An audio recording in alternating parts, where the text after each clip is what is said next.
Parking ഫീസിലും ജനങ്ങളെ കൊള്ളയടിക്കുന്ന റെയിൽവേക്കെതിരെ വ്യാപക പ്രതിഷേധം. ഒരു മാനദണ്ഡവുമില്ലാതെയാണ് റെയിൽവേ സ്റ്റേഷനുകളിലെ പാർക്കിംഗ് നിരക്ക് കുത്തനെ വർദ്ധിച്ചിരിക്കുന്നത്.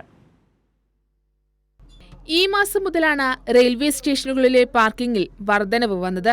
12 മണിക്കൂർ ഇരുചക്ര വാഹനം പാർക്ക് ചെയ്യാൻ ചില കേന്ദ്രങ്ങളിൽ ഈടാക്കുന്നത് 30 രൂപയ്ക്ക് മുകളിലാണ്. കാറുകൾക്ക് 70 മുതൽ 80 രൂപ വരെ വാങ്ങുന്നുണ്ട്. 12 മണിക്കൂർ കഴിഞ്ഞാൽ അധിക ഫീസ് ഈടാക്കും. പ്രതിമാസം 200 രൂപ ഇരുചക്ര വാഹനത്തിന് നൽകിയിരുന്ന സീസൺ നിരക്ക് ചിലയിടങ്ങളിൽ 600 രൂപയായി ഉയർത്തി.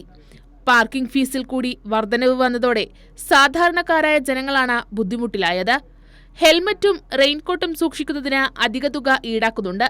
എന്നാൽ ഇവയും സുരക്ഷിതമല്ലെന്ന് യാത്രക്കാർ പറയുന്നു. അല്ല, ഇത് പല വിധങ്ങളായ പ്രശ്നങ്ങൾ ഇതിൻ്റെ അകത്തുണ്ട്. ഒന്ന്, നമുക്ക് മന്ത്ലി പാസ് വളരെ കുറഞ്ഞ പൈസയായിരുന്നു, അവരിപ്പോൾ കുത്തനെ കൂട്ടി. ഇനി പല സ്റ്റേഷനുകളിലും അവർ ചെയ്യുന്നതെന്ന് പറഞ്ഞു കഴിഞ്ഞാൽ പലപ്പോഴും ആ ഫോട്ടോയിൽ അവർ പ്രദർശിപ്പിച്ചിരിക്കുന്ന തുകയെക്കാളും കൂടിയ തുകകളാണ് അവർ വാങ്ങിക്കുന്നത്. അപ്പോൾ പ്രശ്നം എന്ന് പറഞ്ഞാൽ ഇത് ചോദ്യം ചെയ്ത് കഴിഞ്ഞാൽ ചിലപ്പോൾ നമുക്ക് ബൈക്ക് വയ്ക്കാത്തൊരു സാഹചര്യം, അവർ സ്ഥലമില്ലെന്ന് പറഞ്ഞിട്ട് ബൈക്ക് വയ്ക്കാത്ത സാഹചര്യം വരും.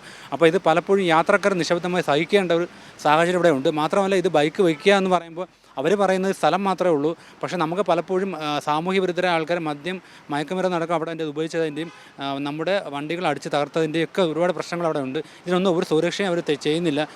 റെയിൽവേ നൽകുന്ന കരാർ പ്രകാരം ഏജൻസികളാണ് റെയിൽവേ സ്റ്റേഷനുകളിലെ പാർക്കിംഗ് ഏറ്റെടുത്തു നടത്തുന്നത്. യാതൊരു മാനദണ്ഡവുമില്ലാതെയാണ് ഇവർ പാർക്കിംഗ് ഫീ ഈടാക്കുന്നതെന്ന് യാത്രക്കാർ പറയുന്നു.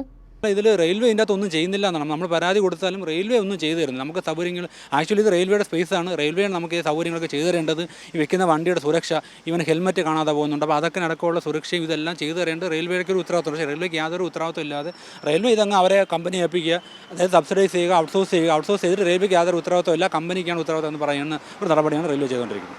ട്രെയിൻ ടിക്കറ്റ് നിരക്ക് ജനങ്ങൾക്ക് താങ്ങാവുന്നതിലും അപ്പുറമാണ്. ഈ സാഹചര്യത്തിൽ കൂടിയാണ് റെയിൽവേയുടെ പാർക്കിംഗ് ഫീസ് വർധനവും. റെയിൽവേയുടെ ഈ നടപടി സാധാരണക്കാരായ ജനങ്ങൾക്ക് ഇരുട്ടടിയായി മാറുകയാണ്. കൈരളി ന്യൂസ്, തിരുവനന്തപുരം.